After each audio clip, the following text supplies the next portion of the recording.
Corona व्हायरसची पार्श्वभूमी लक्षात घेता पंतप्रधान नरेंद्र मोदी यांनी संपूर्ण भारतभरात लॉकडाऊन जाहीर केला। त्यानंतर जे लोक जिथे आहेत तिथेच राहण्याची विनंती मोदी यांनी केली।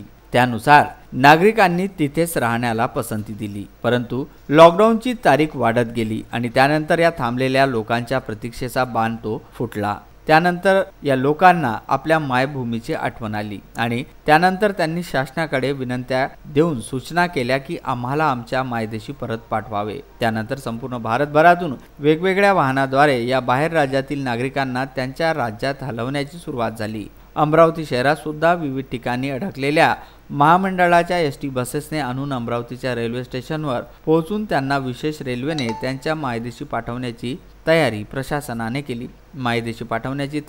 प्रशासनाने केली। याच अनुषंगाने 10 मेच्या सकाळपासूनच विविध महामंडळाच्या बसेसद्वारे विविध भागातून प्रवासी रेल्वे स्टेशनवर पोहोचले आणि त्यानंतर रेल्वे ट्रेनने ते आपल्या मायदेशी परतले। त्यामुळे त्यांच्या चेहऱ्यावर आनंदाचं हसू होतं।